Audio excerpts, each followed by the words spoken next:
Pathetic, she said, smiling like it was a compliment. I felt the word slice right through the laughter in the room. The sound of forks clinking against plates froze, and every head turned toward me. Lydia sat across the table, her blonde curls perfectly set, a glass of wine in her hand, and that cruel amusement dancing in her blue eyes. "You mean you're still pretending to be a designer?" she asked, tilting her head. "You've always been good at pretending, haven't you, Ivy?" A few cousins snickered. My aunt looked uncomfortable, but said nothing. My cheeks burned, but I kept my voice steady. "I don't have to pretend, Lydia. She cut me off with a fake laugh. "Please, you post sketches online and call that a career? You're 30 and still renting. You should have just said you were unemployed." The room erupted with awkward laughter. I swallowed hard, blinking fast so my tears wouldn't fall. My mother glanced at me, but quickly looked away, as if agreeing with her. My stomach twisted. I wanted to disappear, but I forced a small smile instead. "You know what, Lydia?" I said quietly. "I'm actually doing just fine." "Sure, sweetie," she said, leaning back. "Keep telling yourself that." The waiter passed behind me, and I clenched my napkin in my lap. That's when I saw her, Lydia's husband's colleague, Olivia, staring at me strangely like she'd seen a ghost. Olivia's eyes widened as she leaned forward, her hand shaking slightly. "Wait, I know you," she whispered. Lydia frowned. "What are you talking about?" Olivia looked from me to the glossy magazine in her purse. She reached in and pulled it out, the latest issue of Harper & Reed. My heart thudded. I knew that cover. It was my design, my work, my face. She turned the magazine toward the table. "You're Ivy Moore? The Ivy Moore who just launched the Serenity line." The room went silent. Even the waiter froze. Lydia blinked, her mouth half open. "What? That's impossible," she stammered. But it wasn't. My name was there, printed bold and clean beneath the photo of me holding the green silk gown that had just won the Fall Award for Emerging Designers. Olivia's voice trembled. "I bought this magazine yesterday. I read the entire article. She's one of the youngest designers to partner with Bloom and Arden." Lydia's smile cracked. I could see the rage hiding behind it. My pulse hammered in my throat, but I stayed calm. "You said I was pretending, Lydia. Does that look like pretend?" Her husband coughed, mumbling something about dessert. Nobody laughed this time. "My name is Ivy Moore. I grew up believing that family means love, that cousins are friends who cheer you on. But Lydia proved me wrong a long time ago. We were close as kids, or at least I thought we were. She was the golden one, beautiful, loud, always adored. I was the quiet one, the artsy cousin who drew dresses on scrap paper. She'd call me Little Dreamer and tell people I'd end up sewing curtains for a living. By high school, she was already cruel. She spread rumors that I made up stories about scholarships I earned. She once told a teacher my project was copied and I lost credit for it. Every success I had, she found a way to twist it into shame. Our family saw her as confident and successful, and me as sensitive. They didn't see how she'd whisper insults just loud enough for me to hear, how she'd turn people against me at gatherings.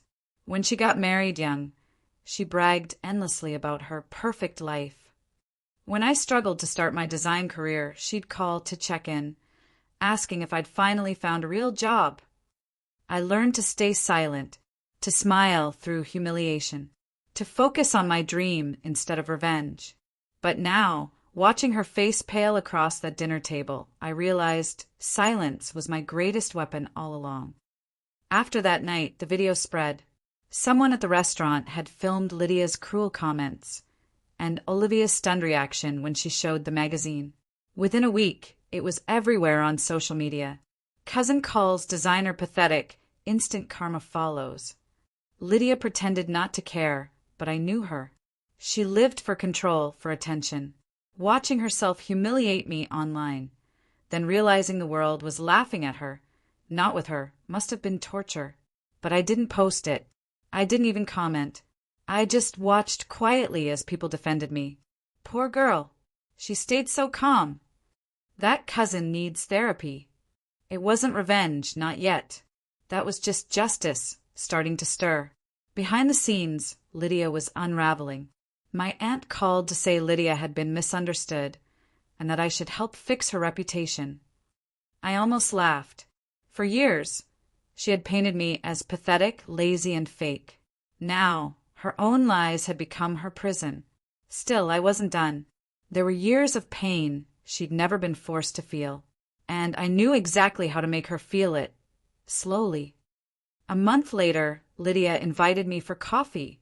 Her tone sugary, her smile stretched tight. "I think we should talk," she'd said. I almost didn't go, but something in me needed to see her face again. We met at the same cafe where she'd once told me I'd never make it. I remembered sitting there years ago, broke, sketching designs on napkins while she bragged about her husband's promotion. That day, she'd smirked and said, "Dreams don't pay rent, Ivy." Now, as I walked in wearing my emerald coat, one of my own designs, her eyes flicked over me with envy. "I'm glad you came," she said, stirring her latte too fast. "I just wanted to clear the air. You know how people blow things out of proportion online." "Sure," I said softly. "You were just calling me pathetic for fun." Her smile faltered. "You know I didn't mean it like that." "Yes, you did," I said. "You always did." For the first time, she looked unsure. She tried to laugh it off, but I could see the panic behind her mascaraed lashes. That's when I realized she wasn't sorry. She was scared, and that made me smile. The smell of cinnamon coffee always takes me back to that small apartment I once called home. The one with the peeling paint and the second-hand couch I bought from a thrift store. That's where Lydia would visit sometimes. Uninvited, always dressed like she came straight from a photo shoot.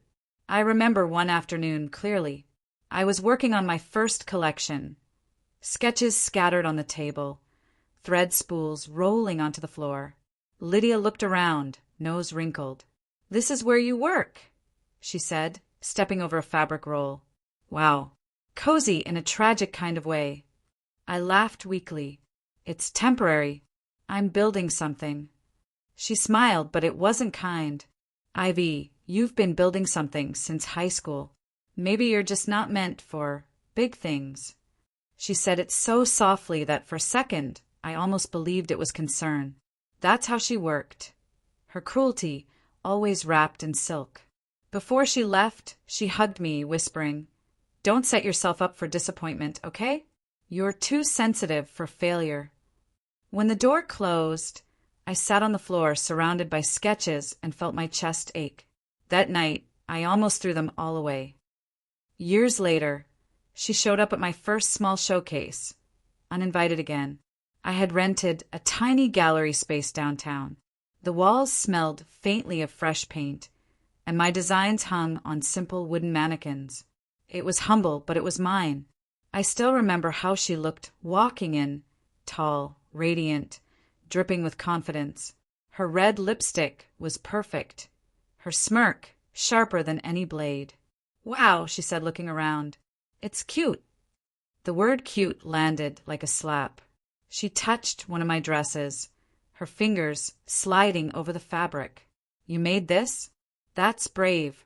Not everyone can handle rejection." People turned their heads toward us. She lowered her voice. "You know, Ivy, people are whispering that you copy designs. Maybe stop posting so much online." I froze. "Who said that?" She smiled faintly. "I'm just trying to help. People talk." That night, I cried in the bathroom until my eyes burned.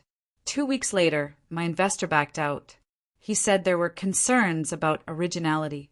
It took me years to realize Lydia had started that rumor herself. Lydia had a gift. She could twist any truth until you questioned your own memory. Once, at a family barbecue, I overheard her telling everyone I'd dropped out of college. I had graduated, with honors. When I confronted her later, she blinked, feigning confusion. "Oh, Ivy, that's not what I said. You must have misheard me." I said, "You almost dropped out." She always did that. Tiny edits to reality. Just enough to make you doubt yourself. And if you pushed harder, she'd sigh and whisper, "You're overreacting. You always do this." After a while, I stopped confronting her, because every argument ended the same way, me apologizing. Gaslighting isn't loud. It's quiet and poisonous. It teaches you to question your own worth until you shrink small enough to fit inside someone else's story. Lydia's story painted me as fragile, emotional, a failure who couldn't handle real life. And I played that role for too long. When I was 27, I hit my lowest point. My small clothing line had failed, rent was overdue. I was working nights as a store clerk to survive. One evening, Lydia called. She didn't ask how I was doing. She asked if I could design bridesmaid dresses for her friend. "She doesn't have much of a budget," she said, "but it could give you some exposure." I needed money, so I said yes. When the dresses were done, I poured my heart into them.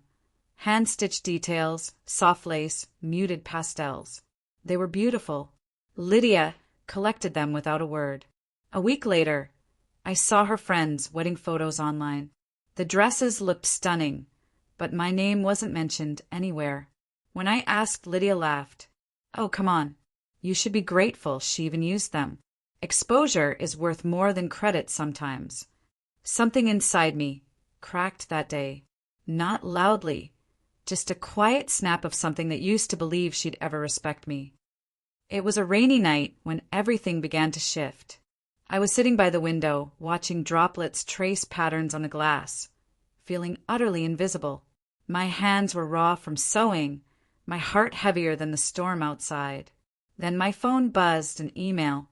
It was from a small boutique owner in New York who'd seen my designs on a forum. She loved my work.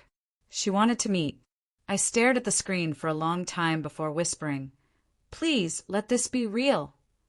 That meeting changed everything. Within months, I was sketching for clients who believed in me, building quietly, carefully in the shadows, away from Lydia, away from anyone who doubted me. Every success I kept secret. Every milestone I celebrated alone. Because I'd learned something important. Silence isn't weakness. It's preparation. And when I finally stood on that stage, holding the award for my first collection, I didn't think of the applause. I thought of Lydia's voice saying, "You're not meant for big things." And I smiled, because now I was ready to show her just how wrong she'd been. I stared at my reflection in Lydia's hallway mirror.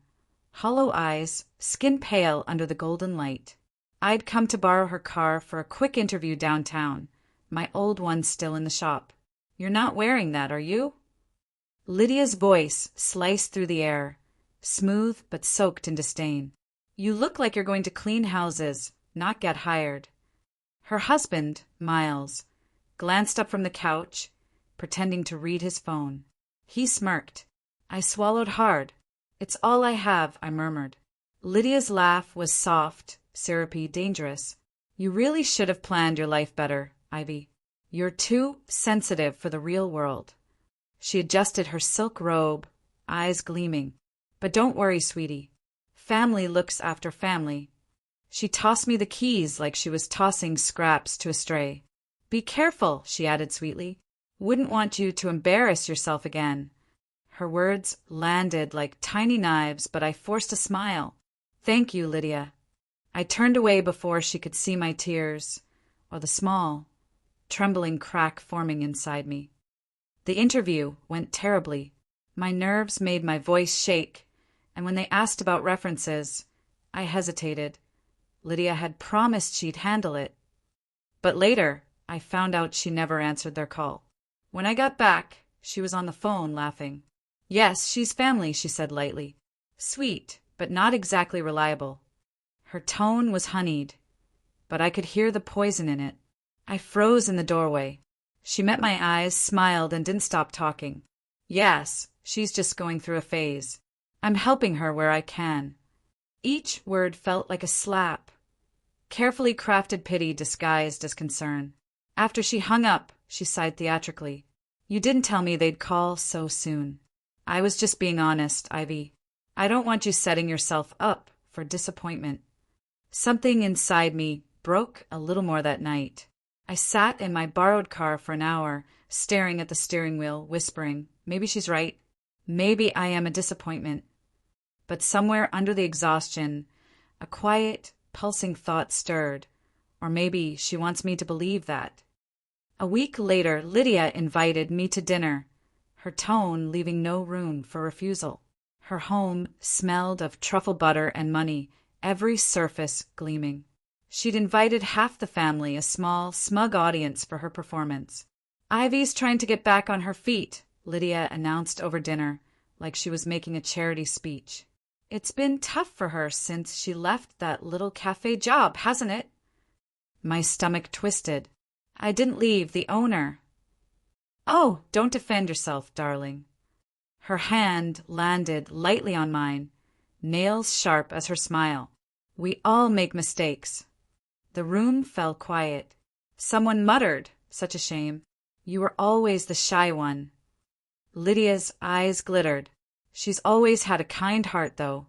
Just not much drive. I excused myself to the bathroom and locked the door. I stared at my reflection again, the same one I'd seen in her hallway mirror. My chest ached. I wanted to scream, but all that came out was a whisper. She's winning. Outside the door, Lydia's laughter echoed, light, effortless, victorious. That night, I dreamt of the two of us as children. She was the golden one, beautiful, confident, always center stage. I was the quiet cousin who followed behind, grateful just to be noticed. Even as kids, she knew how to make kindness sting. You're so good at cleaning up after me, Ivy, she'd say, smiling sweetly. Our grandmother once gave me a necklace, an old silver locket. Lydia borrowed it the same day. Years later, I saw it gleaming on her neck at her wedding. When I asked about it, she'd laughed. Oh, that? You must have imagined it. I used to think I had bad memory. Now I understood she'd made me question my own mind. I woke up shaking, drenched in sweat, heart pounding with anger I didn't yet know what to do with. The pain wasn't new, but this time it came with clarity, like fog finally lifting from a road I hadn't known I was driving. Days passed. Lydia kept calling to check in. Each conversation was a masterclass in manipulation. Are you eating enough? You sound tired. I worry about you, Ivy. You don't seem very stable lately. Her words slithered into my head, turning love into control, pity into poison. But I started recording them, quietly, secretly, not for revenge, not yet, just to prove to myself that it was real. One night she called again. You know, Miles, and I think maybe it's time you stopped chasing dreams. Some people just aren't meant for that kind of success. My voice trembled, but I managed to whisper, maybe you're right. She chuckled softly. Of course I am. After she hung up, I sat in the dark, phone still warm in my hand, the recording light blinking. For the first time in years, I didn't cry. I just stared out the window and whispered to the night, I'm not crazy. And one day, she'll see exactly who I am. And though I didn't know it yet, that night was the beginning of her end. The next Sunday, Lydia called at dawn. Can you come over? It's urgent.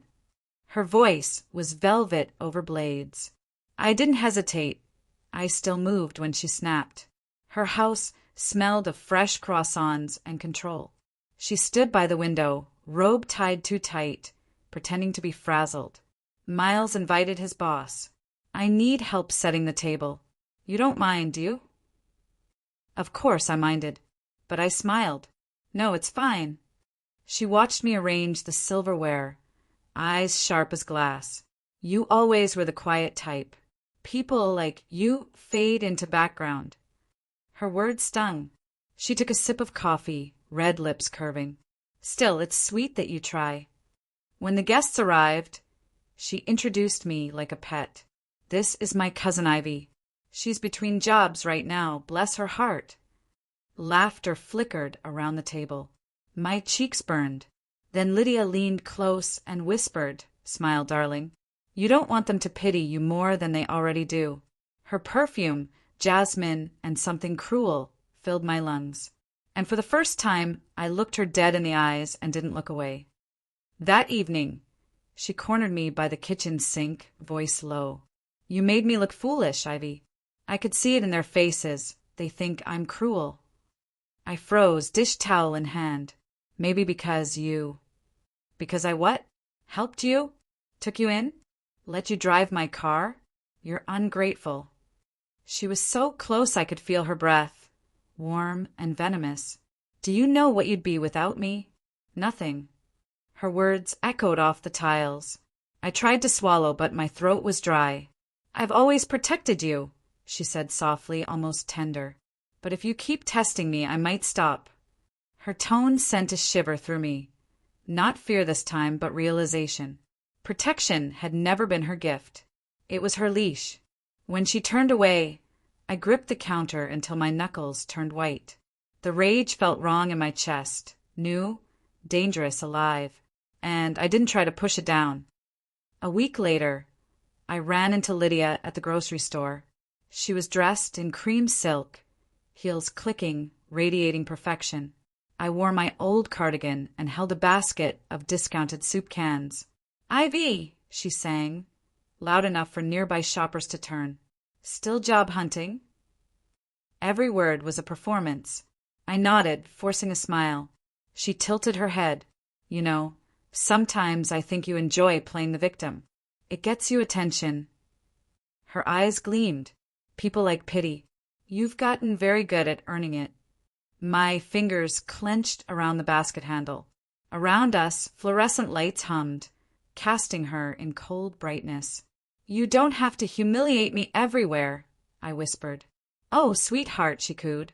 "You do that yourself." Then she leaned close, her voice a whisper made of acid. "Just remember who still lets you borrow her car." When she walked away, her heels left tiny echoes, like applause after a cruel performance. I stood there shaking, but inside, a small part of me whispered, "Not forever." That night, I drove out to the old cliffs by the ocean. The wind was fierce, tearing at my hair. For the first time in months, I let myself cry, not the quiet, hidden sobs Lydia preferred, but raw, shaking grief. I thought about all the times she'd made me question myself, my memory, my worth, my sanity. I thought about how she'd turned every kindness into debt, every compliment into a trap. The waves crashed below, violent and alive. "She won't win," I said aloud. My voice was hoarse but steady. I pulled out my phone and replayed one of the recordings. Lydia's syrupy voice saying, "You're not stable lately, are you?" The sound made my skin crawl, but it also made something inside me harden. She'd built her empire on image, and I finally understood how to make truth her undoing. The ocean roared in approval. I started writing again, secretly. Late nights, laptop light glowing like a tiny rebellion. It began as a journal, but the words flowed into stories. Women like me, trapped under someone else's shadow, finding their way out. I wrote about Lydia, thinly veiled, painting every cruel moment with the honesty she feared most. Every manipulation, every lie, every time she'd made me feel small. One night, I fell asleep at my desk. When I woke, there were tears on my keyboard and the faintest smile on my lips. For the first time, I felt real again. The pages grew into chapters.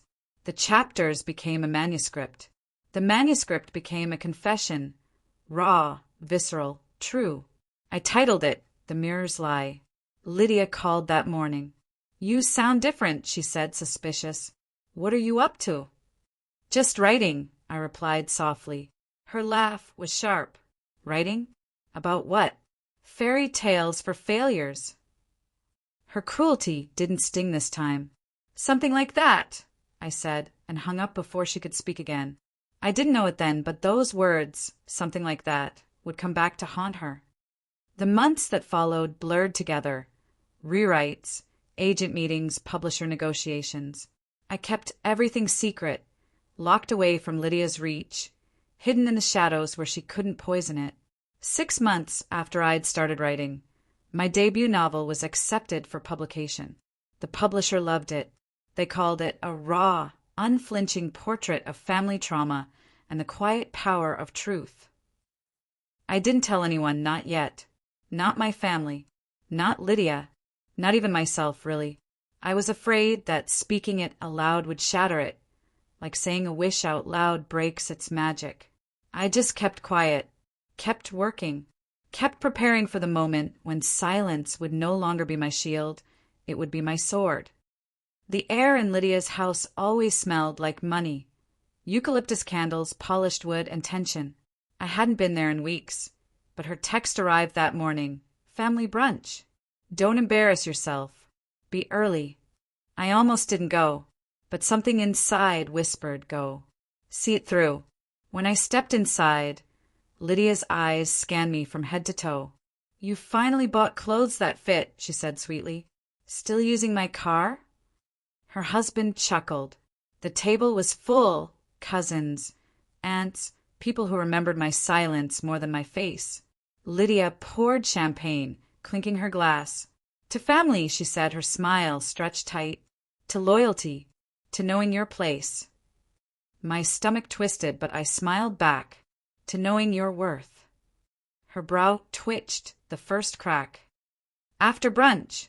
She cornered me in the hallway. Where did you get that dress? She asked. It doesn't look cheap. It's borrowed, I lied. It was actually one of my own designs, newly finished. Her eyes narrowed. You're hiding something. I almost laughed. Maybe peace of mind. She stepped closer. Don't be smug, Ivy. You think a few charity jobs make you equal? You'll always be the background. Her words rolled off me this time. You should be careful what you say in public, Lydia. People listen. She tilted her head, smiling again, but it didn't reach her eyes. Still pretending you matter. For years, those words would have gutted me, but now they sounded small, like a child whispering to scare the dark. A week later, Lydia's husband hosted a charity gala, a big one. He begged me to come. Lydia didn't know I'd been invited by someone else. The publishing house that had just released The Mirror's Lie. The hall glittered. Lydia sparkled in gold, surrounded by admirers. She thrived on the spotlight, unaware that her world was about to shift on its axis. When the host took the mic, he smiled warmly. Tonight we honor voices that remind us what strength looks like. Please welcome our special guest, and this year's recipient of the Emerging Voice Award, Ivy Moore, author of The Mirror's Lie. The crowd applauded. Lydia froze. Her husband blinked. Your cousin. I walked onto the stage, heart pounding. The lights were blinding, but I smiled through them, feeling the weight of every word I'd written, every pain I'd survived, every moment I'd stayed silent. My book is about surviving manipulation, I said clearly, my voice steady and strong. It's about family members who weaponize love as control. It's about gaslighting so subtle that you begin to doubt your own sanity. And it's about finding yourself after someone tells you you're nothing. Every word was a mirror, and Lydia could see her reflection in every line. I paused, letting the silence settle. The woman who inspired this story thought her cruelty was invisible. She thought no one would ever believe it, that her perfect image would shield her from the truth. But the truth has a way of breaking through, no matter how carefully we hide it. I looked directly at her. Our eyes met across the glittering ballroom, and I saw the exact moment her mask began to crack. This book is my survival. It's my voice, and I'm no longer going to be silent about it. The applause was thunderous. When I stepped down, Lydia's face was white as marble. She forced a laugh, but it sounded hollow. You wrote that? About me? People turned, whispering. Cameras flashed. The moment was being documented, immortalized. I kept my tone calm. It's fiction, but if it feels familiar. I let the silence finish the sentence. Her hand trembled around her glass. You're pathetic, she hissed. You twisted everything. No, Lydia, I said softly. You taught me everything. I just finally wrote it down. Her voice cracked. You used me. I survived you. The crowd had gone quiet. Even her husband looked away. The mask she'd worn for years crumbled in real time. The perfect smile, the careful control, the calculated cruelty, all of it revealed beneath the harsh glow of the ballroom lights. And for once, I didn't feel small. I felt seen. After the gala, people congratulated me, not for revenge, but for truth. Journalists wanted interviews. Other survivors reached out, sharing their own stories. The book began to climb bestseller lists. Lydia disappeared early, her heels echoing down the marble floor like retreating thunder. Outside, cool air brushed my skin. The city lights shimmered like a promise kept. My phone buzzed, a message from an unknown number. I didn't realize how much I hurt you. I'm sorry. No name, but I knew. It was Lydia. The apology came too late. Not because I didn't need it, but because I'd already learned to live without it. I typed back once. Thank you for understanding. Then I deleted it. Some apologies don't need an answer. Some bridges, once burned, aren't meant to be rebuilt. I looked up at the night, quiet, clean, endless. For the first time, I didn't imagine running or hiding. I didn't think about my small apartment or borrowed cars or sketches on napkins. I didn't think about the girl I used to be. I imagined living. And somewhere far away, Lydia would wake tomorrow to headlines with my name, the cousin she once called pathetic, smiling from the cover. The girl she tried to break had become the woman everyone wanted to know. 1 year later, The Mirror's Lie spent 6 weeks at #1. Universities began teaching it in their literature programs. Therapists recommended it to clients struggling with narcissistic family members. Support groups formed around its chapters. My book became more than a story. It became a lifeline for people who'd spent years questioning their own sanity. Lydia's life, by contrast, fractured quietly. Her husband filed for divorce. Her friends distanced themselves after reading the thinly veiled portrait of manipulation. Her carefully constructed image crumbled under the weight of public scrutiny and private recognition. I didn't celebrate her downfall. There was no triumph in watching someone lose everything, but there was peace in knowing I'd finally taken back my power. The last time I saw her was at a coffee shop, ironically. She looked smaller somehow, less golden, more fragile.